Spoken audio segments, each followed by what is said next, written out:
Listo.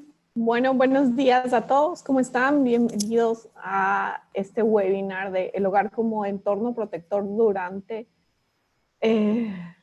la fase de aislamiento por COVID-19 que nos va a presentar Joana Amaya. Ella es especialista de desarrollo infantil temprano de UNICEF Panamá. Nosotros desde Sumarse Pacto Global Panamá te damos la bienvenida, Joana. Te agradecemos por tomarte el tiempo y venir a hablar con nosotros un poco sobre esto, que es un tema que apremia mucho, que las personas lo quieren, preguntan de cómo manejamos a nuestros hijos, qué es lo que tenemos que hacer, y un poco por eso nos acercamos a UNICEF para que nos puedan un poco dar luces y que venga de los expertos el cómo manejar esta situación. Así que te agradezco mucho por tomarte el tiempo.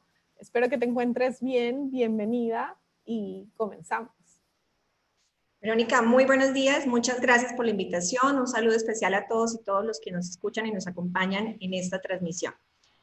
Para nosotros desde UNICEF es muy importante compartir en estos espacios y sobre todo llegar a ustedes con información que les ayude a estar con sus niños y niñas en casa. El día de hoy, como lo decía Verónica, vamos a hablar sobre el hogar como un entorno protector durante la fase de aislamiento por COVID, pero también esa función que cumple el hogar durante todas las diferentes etapas de la vida de los niños, las niñas y las personas.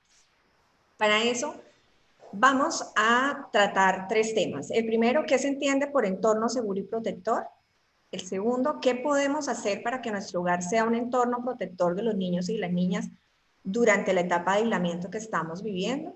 Y tercero, ¿cuáles son las prácticas laborales que favorecen y apoyan a las familias para la creación de ese entorno seguro y protector? Y entonces empezamos hablando de cuáles son esos aspectos o esos factores que influyen para convertir el hogar en ese entorno protector. Como ustedes también saben, el hogar, el espacio en el que vivimos, independientemente del área que tenga, es el espacio donde más pasamos tiempo, y sobre todo los niños y las niñas. Y entonces debe reunir unas características para convertirlo en ese espacio que los cobije y los proteja. Y entonces hablamos de aspectos a nivel físico. Y ahí nos referimos a esas condiciones que como adultos debemos tener en cuenta para mitigar y para prevenir riesgos de situaciones que afecten o pongan en peligro a los niños y a las niñas. Y por otra parte, esas condiciones físicas están relacionadas con el suministro o el proveer a los niños y las niñas sus necesidades básicas como alimentación, vestuario, higiene, salud, etcétera, etcétera. El segundo aspecto es el de el nivel emocional. Un hogar debe proveer al niño y al niño, a la niña y al niño, esa seguridad emocional, garantizar interacciones positivas y afectivas entre todos sus miembros del hogar, ¿cierto? Y en especial con los niños y las niñas. Y este se relaciona con el siguiente factor, que es el nivel de participación. El hogar se vuelve protector también cuando escucha al niño, cuando aprende a entenderlo, cuando lo hace partícipe de las decisiones y de lo que pasa al interior del hogar. A medida que los niños van creciendo, van siendo mucho más conscientes y más participativos de esas decisiones que se toman en el hogar. Y por último, el factor cognitivo. Entonces, aquí lo que se busca, o la recomendación es que ese hogar incentive el aprendizaje y la exploración constante. Los niños aprenden observando, aprenden explorando, y entonces el hogar tiene muchos aspectos que pueden ser explorados y donde los niños aprenden. Y para eso, pues se utiliza el juego, la música, la exploración libre, el arte, las manualidades, en fin. Y entonces así podemos decir que un hogar es un espacio seguro y protector cuando conjuga el afecto, el cuidado, que involucra la alimentación, el vestuario, la salud, cuando protege al niño ante riesgos y cualquier tipo de violencia y cuando tiene interacciones positivas que promueven el desarrollo cognitivo, emocional y relacional de los niños y de las niñas. ¿Qué podemos hacer entonces para que nuestro hogar sea un entorno protector con los niños y las niñas durante el aislamiento preventivo? Desde UNICEF venimos trabajando 5 mensajes claves que son los que también les vamos a presentar acá. Y estas recomendaciones tienen que ver, el primero, con la protección y la prevención del contagio. Y para eso es importantísimo los hábitos de higiene y el lavado de manos. Es en el hogar donde se desarrollan los hábitos de todos los seres humanos y en especial de los niños y de las niñas. Los niños aprenden por observación y repetición. Y en este contexto en el que estamos viviendo es de vital importancia enseñar a través del ejemplo la importancia del lavado de manos como la primera barrera de protección ante las enfermedades y ante el COVID. Y el desarrollar estos hábitos de higiene y este lavado de manos permite también que les estemos a los niños fomentando el autocuidado, ¿cierto? Entonces, siempre mantener la rutina periódica de lavar las manos con agua y jabón. Recordemos, vuelvo e insisto, los niños aprenden por imitación, pero también aprenden por lo que sienten. Y entonces, si papito, mamita, si los cuidadores que están en casa hacen el lavado de manos de manera rutinaria e invitan al niño a hacerlo, ¿cierto? El niño está aprendiendo y ahí también estamos trabajando un tema de emociones. Cuando enseñamos al niño a reconocer situaciones que pueden contaminar superficies o que pueden contaminar nuestras manos y también enseñarlo a tomar las medidas correctivas, ¿cierto? Y por último, aprender y reforzar medidas higiénicas que nos protegen y protegen a los demás. Entonces, este tema es fundamental ahorita que estamos en el hogar, enseñarles a los niños la importancia no solo del lavado de manos, sino de los hábitos de higiene y esto cómo contribuye a ese autocuidado, ¿sí?, que debemos desarrollar en ellos. Lo segundo es promover las rutinas. ¿Por qué es tan importante promover las rutinas? Primero porque generan hábitos, ¿cierto? Porque facilitan el desarrollo de la autorregulación y la disciplina, porque facilitan la adaptación a los cambios, favorecen la autonomía del niño o de la niña, fomentan la sensación de estabilidad y seguridad, ayudan a disminuir la incertidumbre y la ansiedad, y es una forma de aprender y enseñar la importancia de las normas y el respeto por ciertos límites. Sin embargo, promover las rutinas o desarrollar rutinas requiere de mucha paciencia por parte de los adultos. De ejemplo, vuelvo e insisto, los niños aprenden por imitación y lo otro que se requiere es trabajo en familia, ¿cierto? De todos los integrantes que están en el hogar. Es importante que todos contribuyamos al promover estas rutinas y a dar ejemplo a los niños y las niñas. Y entonces aquí hablamos de antes del COVID, nosotros teníamos rutinas, ¿cierto? Y entonces, ¿qué hacíamos durante el día? Teníamos horarios para levantarnos, para dormir, para ir al colegio, para trabajar, para alimentarnos, para jugar, para hacer ejercicio. Todos teníamos rutinas. Y ahora que estamos todos en casa, pues, ¿cuál es el reto y cuál es la invitación? Generar rutinas en donde todos participemos, porque en el espacio en el que estamos, en el hogar en el que estamos, pues van a confluir el quehacer de todos, ¿cierto? Tanto de adultos como de los niños. Entonces, es entrar a conjugar lo que debemos hacer como adultos, pero también lo que tenemos que hacer como adultos con los niños, de protegerlos, de cuidarlos, de estar con ellos. Y entonces aquí la invitación es incluir actividades que obviamente tienen que ver con todos los aspectos que pasan en una casa o en un hogar, y es actividades de limpieza. Hay que involucrar a los niños en las actividades de limpieza porque aquí les estamos desarrollando hábitos de higiene. Incluir rutinas de aprendizaje, pero no el aprendizaje no mecanizado, sino el aprendizaje desde el juego, desde la exploración, desde la lectura, desde el baile, desde aquello que los divierte al niño o a la niña. Recuerden ustedes cuando nosotros éramos pequeños, cuando ustedes eran niños o niñas, cómo aprendían, ¿cierto? Se aprende jugando y es más fácil el aprendizaje. Igualmente, dentro de estas rutinas hay que incluir los espacios de descanso, los espacios de alimentación. Una recomendación es que esas rutinas deben ser visibles para todos, ¿sí? Que todos sepamos qué debe pasar ese día en lo posible. Sin embargo, las rutinas no deben ser una camisa de fuerza. Puede pasar que haya un día en el que no queramos cumplir la rutina, porque queremos salir de la rutina. Y entonces también es permitirnos hacer eso, permitirnos cambiar ciertas cosas que hemos planeado y también poner a los niños a participar en ese cambio de rutinas. La otra recomendación o sugerencia es poner un tablero de honor, ¿cierto? Y entonces, ¿por qué esto? Porque aquí ayudamos a los niños a generar su autonomía, a generar también su autoestima.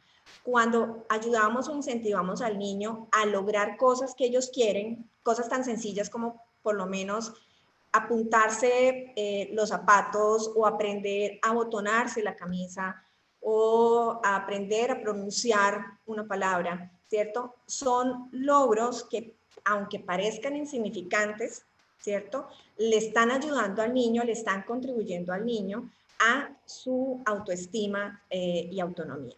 Y entonces aquí la invitación es que todos hagamos parte como de esa propuesta de retos que no tienen que ser semanales, cada familia, cada hogar los construye, pero lo importante es que aprovechemos el tiempo que tenemos ahorita en el hogar para ayudar a estimular a los niños y a las niñas en este desarrollo de habilidades.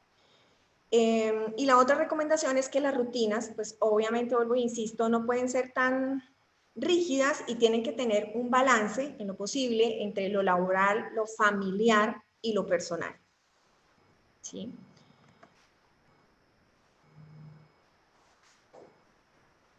Recuerda siempre cómo aprendemos, vuelvo e insisto. Es importante no perder de vista, nosotros, todos los seres humanos, aprendemos por imitación y mediante las emociones. Entonces, ahorita que estamos en el hogar y todos en el hogar, es importante tener presente ese manejo de las emociones.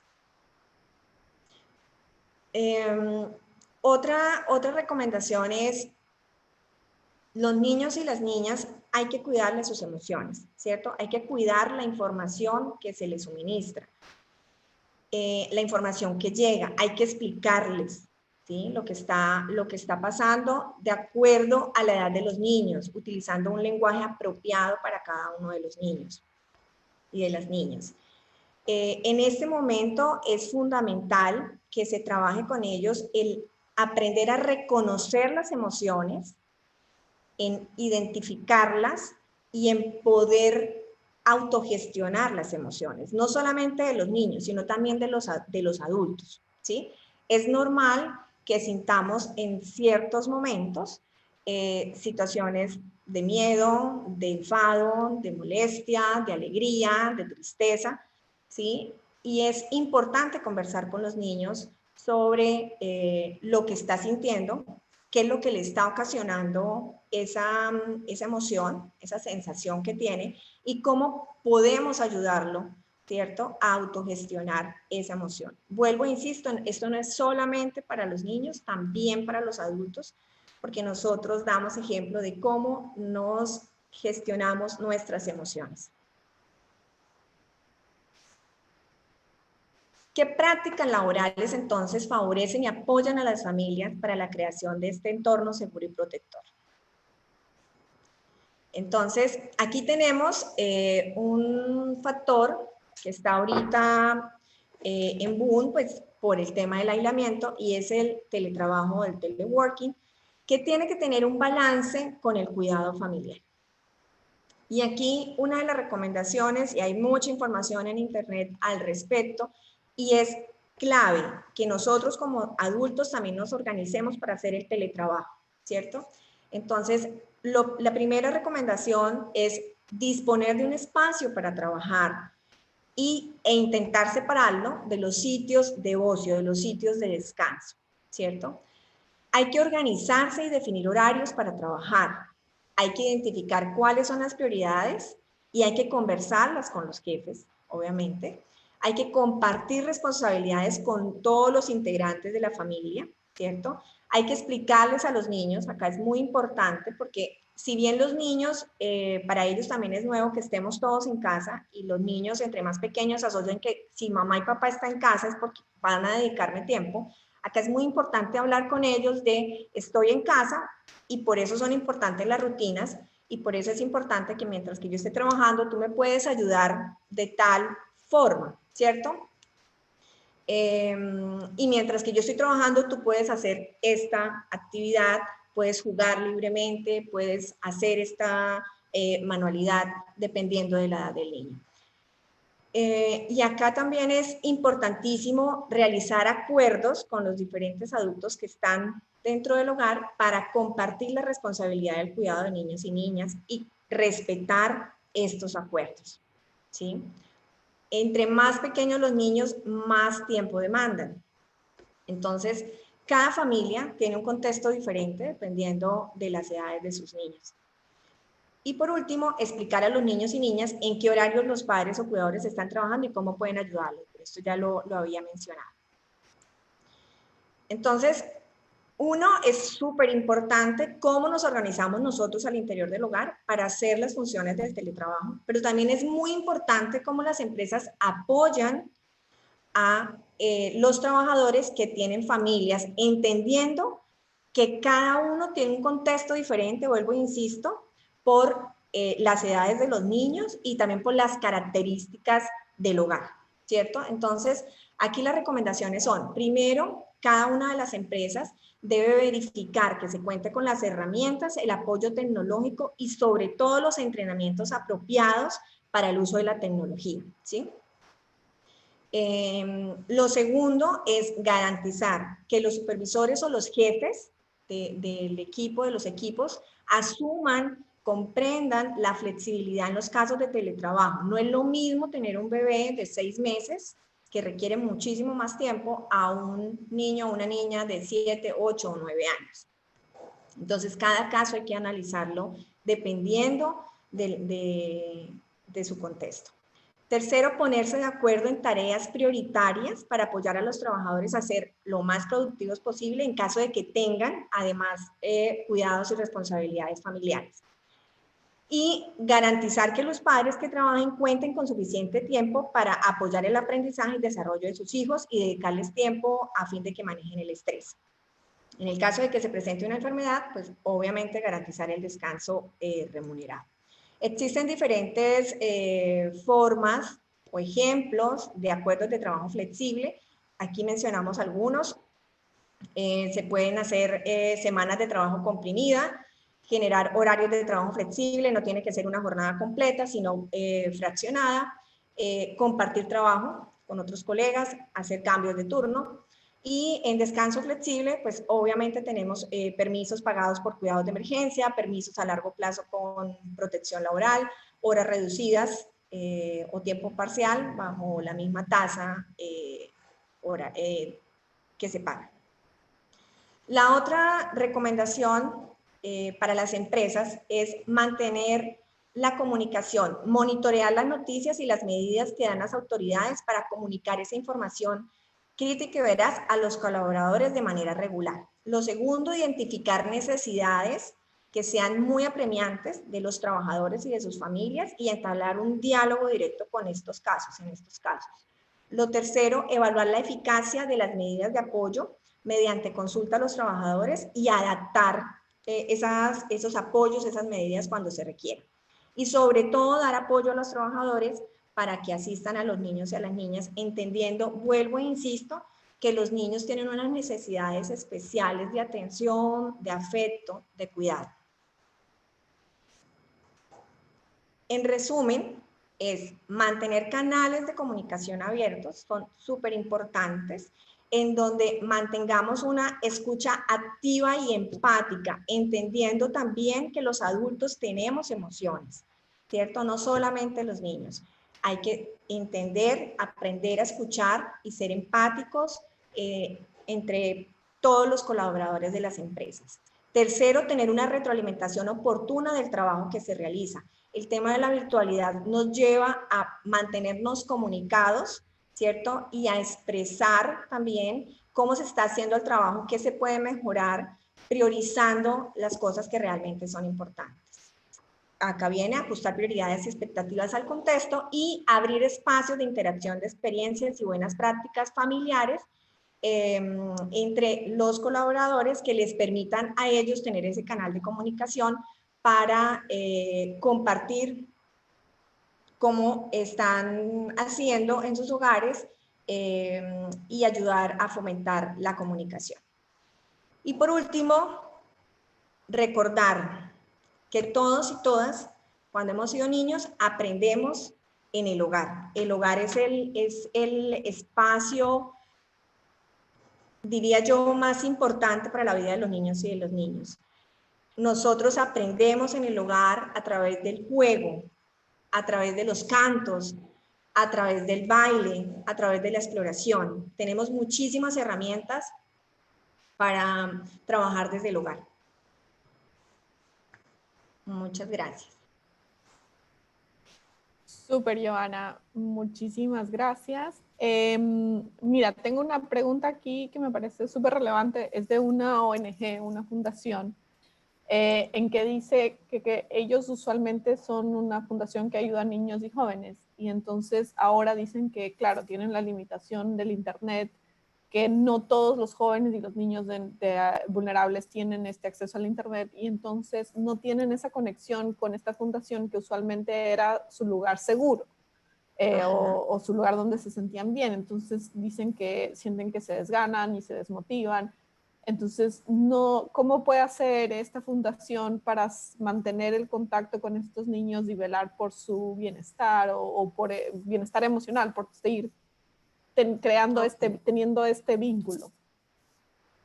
Bueno, muy bien. Aquí, bueno, sin conocer todo el contexto de estas familias, una de las cosas es que la mayoría de las familias tiene smart, ¿cierto? Nos comunicamos casi todos vía celular y en casi todos los casos, diría yo, tienen WhatsApp. Entonces, en esta era hemos visto cómo el WhatsApp se ha convertido en una herramienta para comunicar, para compartir videos, para compartir información, para compartir actividades que pueden ser replicadas en estos hogares. Lo otro que se puede utilizar son las llamadas, ¿cierto?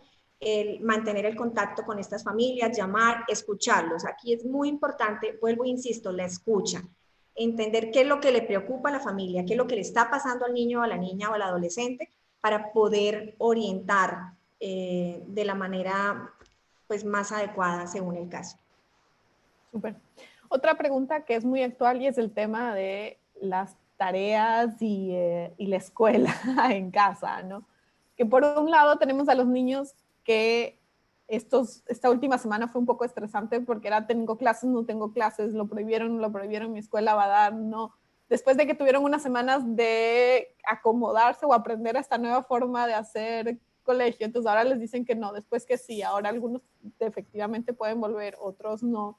La primera pregunta es, ¿cómo como padre le ayudo a mi hijo a manejar esta situación? ¿No?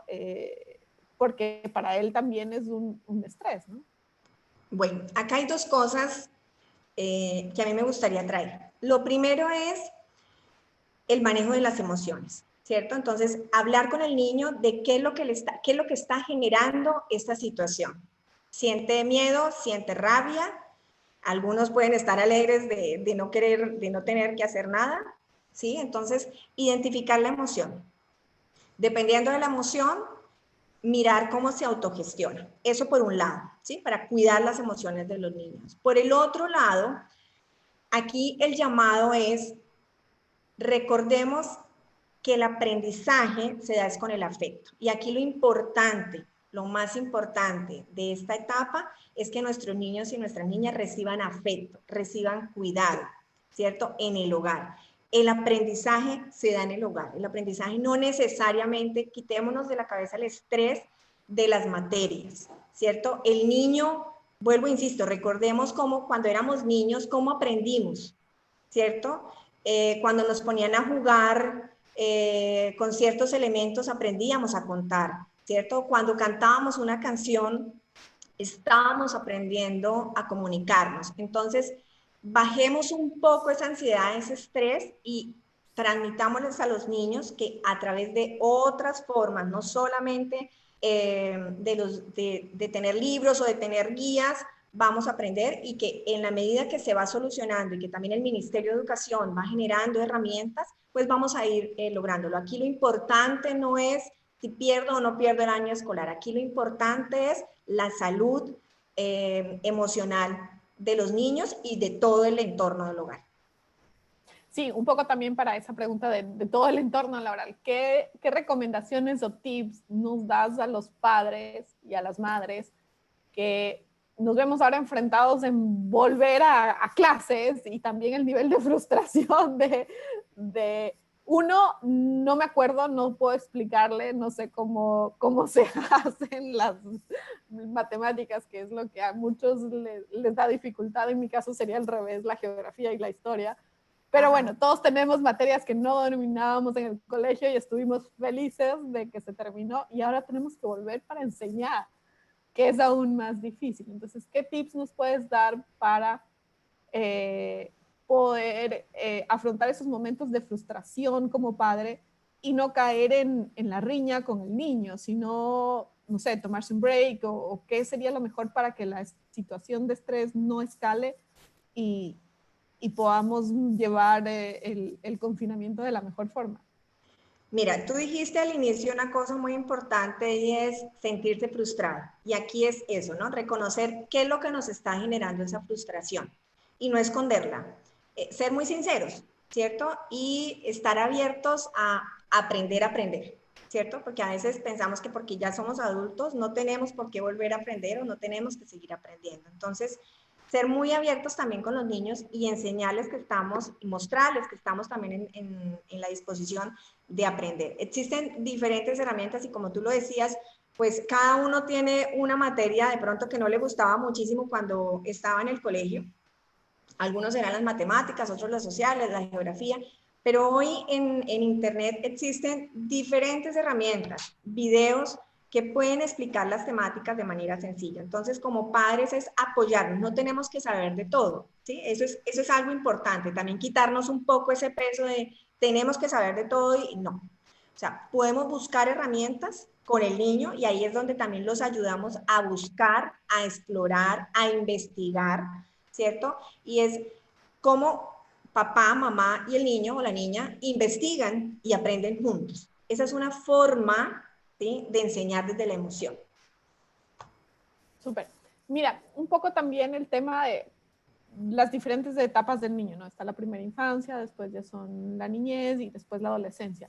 Si tú me podrías dar como actividades para cada una de estas fases que podríamos hacer con los niños para este aprendizaje lúdico que tú nos has comentado, porque, por ejemplo, porque definitivamente cada edad es diferente y cada ciclo es diferente y no podemos afrontarlos de la misma manera.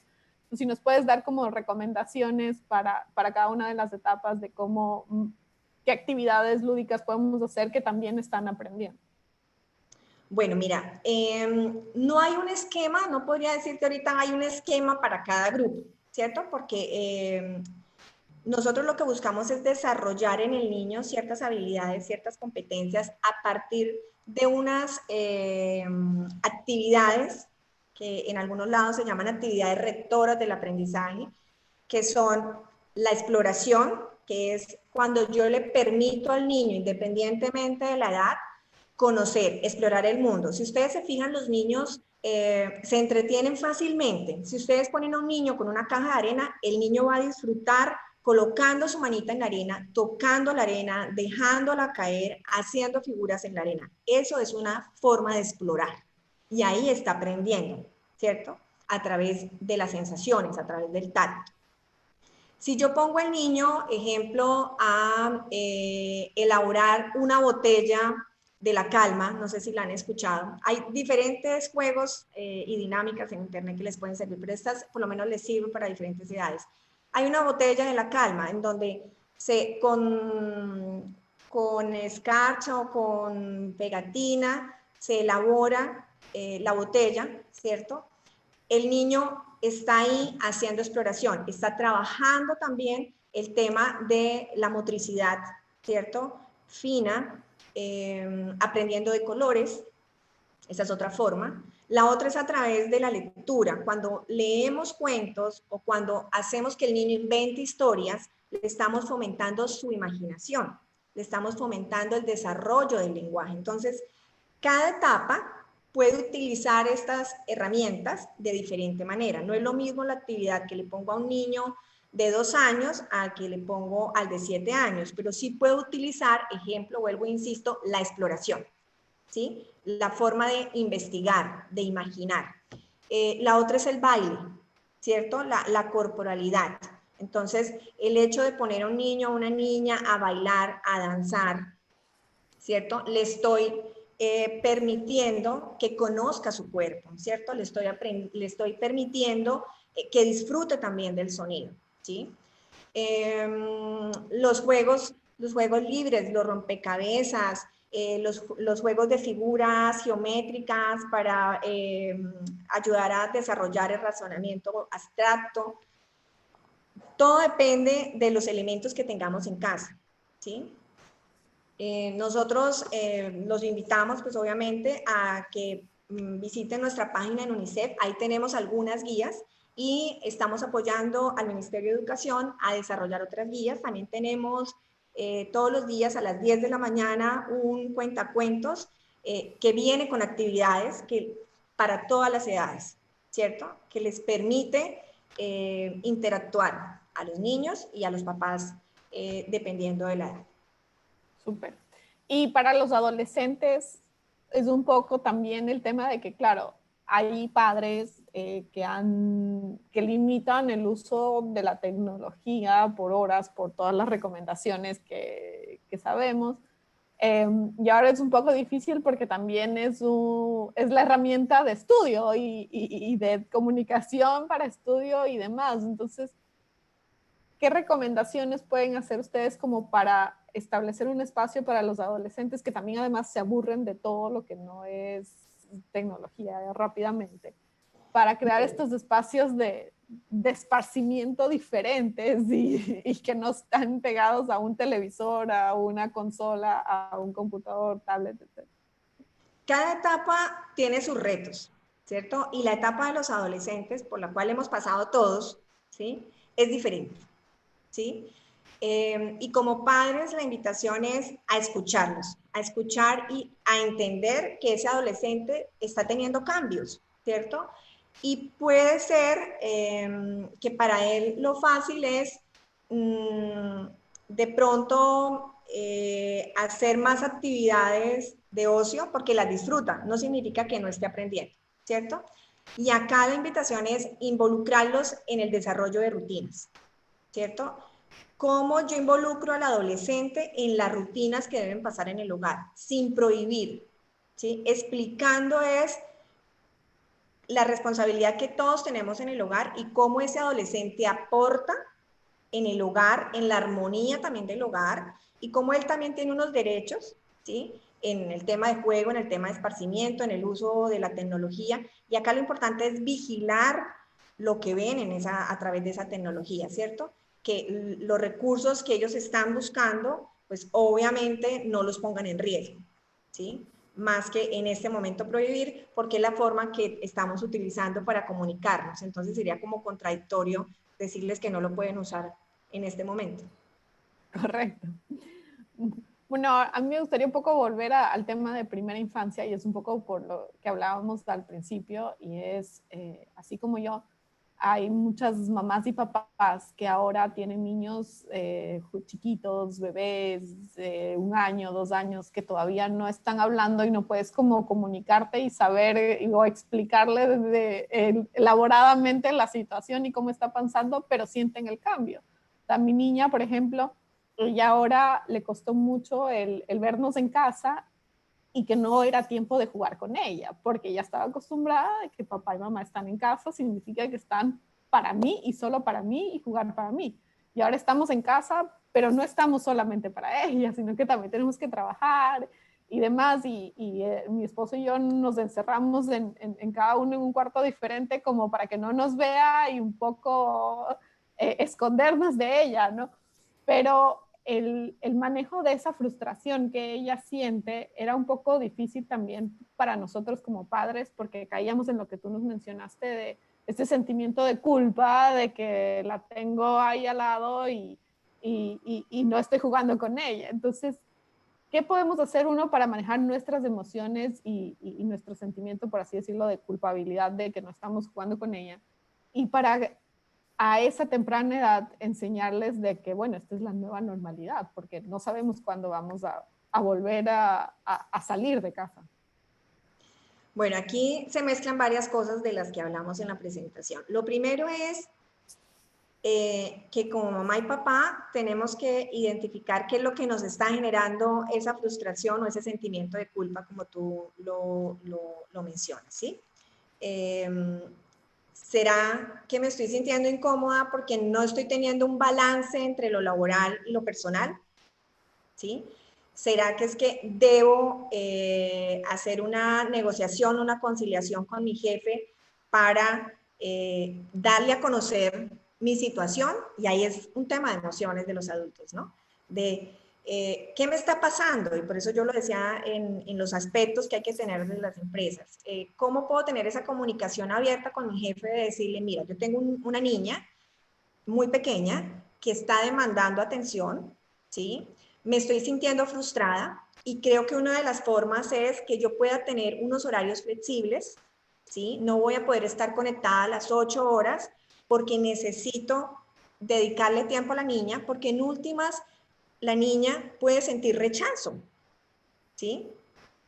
Entonces, no podemos generarle daño a los niños ahorita que estamos en el hogar, porque se supone que el hogar es el entorno que los cuida, que los protege y que les da el afecto. Y ese es el foco nuestro, ¿cierto? Entonces, hay que evaluar y es cómo puedo yo flexibilizar mi jornada laboral, ¿sí? Manteniendo unas prioridades, obviamente.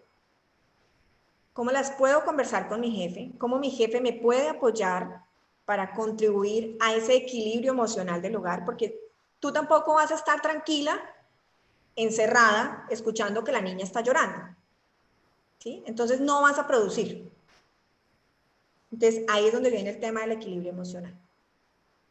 Y segundo, pues obviamente hablar con la niña. Nosotros podemos comunicarnos con los niños entienden. Y aquí una de las recomendaciones es el espacio, el hogar, tenemos que volverlo súper divertido, porque la pasamos ahí y los niños la pasan ahí. Entonces tenemos que generar rincones, el rincón de la lectura, el rincón del juego, el rincón de la cueva en donde vamos a imaginar y en donde la niña o el niño va a jugar a los dragones, al castillo, ¿sí? Entonces crearle esos espacios para que se sienta cómodo, ¿cierto? Para que también no se sienta agredido en ese espacio. Y vuelvo, insisto, súper importante, acá es muy importante que nosotros tengamos presente que todos los niños tienen necesidades diferentes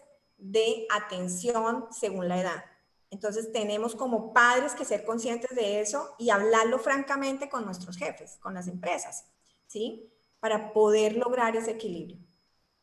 Sí, muy importante me parece esto que mencionas de esta comunicación también ahora involucrando más la parte personal, que usualmente no estábamos acostumbrados, tal vez como empresas tenemos que comenzar a ver, ok, yo como empresa me estoy mostrando abierta, suficiente, los líderes de mis equipos están siendo lo suficientemente abiertos con sus equipos para tener este diálogo, ¿no? Porque si soy una empresa muy rígida en que no tenía este diálogo de comunicación, de saber qué es lo que pasaba de la puerta para afuera de la oficina, ahora tengo que comenzar a establecer este nuevo mecanismo de comunicación que tal vez no lo tenía, sin ser invasivo, porque definitivamente que es una delgada línea en que no puedo llegar a ser entrometido en tu vida personal, pero sí tengo que establecer este nuevo método de comunicación más personal, ¿no? Me parece muy, muy valioso eso que nos has mencionado. Otra de las preguntas que tenía, y era un poco el tema de, ahora hay otra vez el tema de la información, ¿no? Esta sobreinformación que a veces a los niños les llega con estas redes sociales de que lo vieron. Hay unos niños que tienen más permiso para ver cosas que los otros. Entonces comparten información de esta situación tal vez un poco más alarmista. Entonces, ¿cómo filtro o cómo le explico a mi hija y a mi hijo cómo evaluar esa información? O sea, ¿cómo hago que él saque o ella lleguen a conciencia de que, ok, esta información es un fake news y esta información sí es válida, para que no pueda caer en este estrés? Bueno, lo primero es que esa es una habilidad que uno va adquiriendo con el tiempo, ¿cierto? Entonces, aquí la responsabilidad es de los padres, de los adultos, de filtrar la información, de proteger a los niños de la sobreinformación, ¿sí? Tenemos que ser capaces de sentarnos y explicarles, ¿sí? ¿Qué es lo que está pasando? Nosotros somos el filtro, vuelvo e insisto. Dependiendo de la edad, utilizar un lenguaje apropiado para explicar qué es lo que pasa, ¿cierto?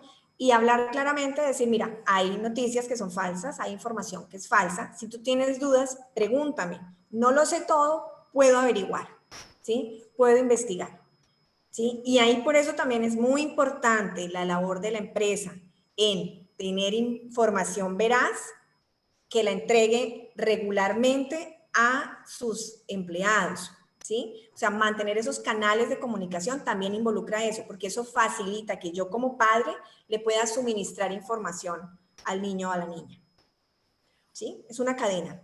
Sí. Ahora, un poco, ¿qué tan valioso o ustedes si tienen alguna experiencia en otros países o tal vez aquí de empresas que hayan o que estén brindando a sus colaboradores información de todas estas actividades lúdicas? Porque, por ejemplo, yo ahora soy súper fan de Pinterest, entonces me pongo a ver qué puedo hacer con lo que tengo. Entonces ahora las cajas de cereal, de leche, de más y de pañales son mis nuevos juguetes y los pintamos y etcétera, etcétera. Entonces, pero son cosas que las empresas podrían recolectar y enviarle a sus colaboradores como tips, porque hay veces que gente no sabe cómo buscar o qué otro mecanismo podría buscar una empresa para entregar estas herramientas a sus colaboradores. Ok, en este momento te puedo mencionar dos. Una, UNICEF. En nuestra página estamos colgando actividades lúdicas. Y dos, el portal del Ministerio de Educación, con quienes trabajamos fuertemente, apoyándolos. Y ahí ellos están colgando material, colgando actividades para la edad de los niños, ¿cierto? Obviamente existen muchísimas plataformas o recursos online dependiendo de las temáticas, ¿sí? Pero en este momento, pues las dos oficiales que te podría decir es UNICEF y Ministerio de Educación. Súper. Bueno, ya un poco se nos está acabando el tiempo y te quisiera pedir como que cuáles son las recomendaciones que tú darías a las empresas, las principales recomendaciones que tú darías a las empresas para que ayuden a los padres y madres a sobrellevar esta situación. Bueno, vuelvo e insisto, importante mantener comunicación casi que personal con cada uno de sus miembros, con cada uno de sus integrantes, entendiendo el contexto que tiene cada uno y que es diferente. Dos, escuchando, siendo empáticos, poniéndose en el lugar del otro, sabiendo, entendiendo que también tiene temores, que también tiene emociones, que debo como empresa ayudar a gestionar, ¿cierto? Tercero, identificando si dentro de esas necesidades o esas preocupaciones que tiene mi empleado, puedo contribuir, puedo ayudarle, de qué manera lo ayudo, ¿cierto? Cuarto, súper importante, ser muy pragmáticos con las prioridades de trabajo, ¿cierto? El hecho de que estemos en casa no significa que trabajemos 24 horas, ¿sí? Tenemos que ser mucho más eficientes con lo que proponemos lograr a cada uno de nuestros empleados, ¿cierto? Porque vuelvo e insisto, tenemos una particularidad y es que esa persona también tiene un hogar al que tiene que cuidar, ¿cierto? Y tiene unos niños y unas niñas a los que tienes que proteger. Y quinto, por último, mantener, yo digo, ayudar a las familias a comunicarse entre ellas, a sus empleados, a comunicarse entre ellos, a compartirles información. Yo creo que ahí la empresa puede jugar ese papel de no solamente transmitir noticias, sino buscar herramientas para compartirles vía correo electrónico, vía WhatsApp, cómo se comuniquen, actividades que les sirvan para realizar con los niños. Súper. Bueno, yo rescato la verdad de toda esta conversación. Bueno, hay muchas cosas y de verdad que ha sido súper interesante e enriquecedor la conversación contigo, pero el crear un hogar donde tengamos afecto, donde el niño se sienta cuidado, donde esté protegido de los riesgos y donde tengamos interacciones positivas sobre todo. Eso es, creo, una de las cosas que a mí más me ha impactado, la importancia de ciertos detalles para poder crear esta atmósfera de protección y de bienestar, sobre todo porque hay muchos estudios que muestran que justamente estas cualidades del hogar hacen que los niños sean más resilientes y que puedan enfrentarse de una mejor forma a estas situaciones de estrés. Y esto obviamente son habilidades que nos van a quedar incluso de grandes y de adultos, porque la resiliencia es algo que se aprende. Entonces, si desde pequeños estamos creando pequeñas personas que sean resilientes a las nuevas adversidades, porque estamos claros de que esto no va a ser ya la primera vez que pase, sino van a haber otras cosas. Entonces, podemos comenzar a crear nuevos ciudadanos, como dice mi mamá, que sean mejores que nosotros. Esa es como la aspiración. Y la importancia de tener rutinas, de establecer este tablero de honor, también muy importante que sea un consenso, es la escucha activa con los adolescentes, con los niños, también incluso con la primera infancia que no se comunican pero verbalmente, pero tienen sus otras formas de comunicación también que nos dejan saber exactamente lo que quieren y lo que no les gusta. Así que muchísimas gracias. No sé si nos quieres dar algún mensaje final para cerrar. Nada, muchísimas gracias. Invitarlos a recordar que ahorita lo más importante es brindarles afecto a nuestros niños y niñas. Como tú decías, aprovechar este tiempo para ayudarlos a desarrollar esas habilidades que los hagan excelentes seres humanos.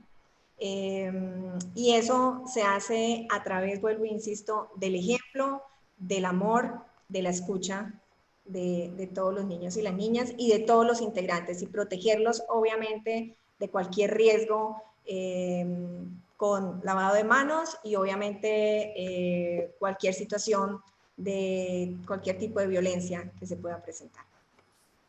Súper.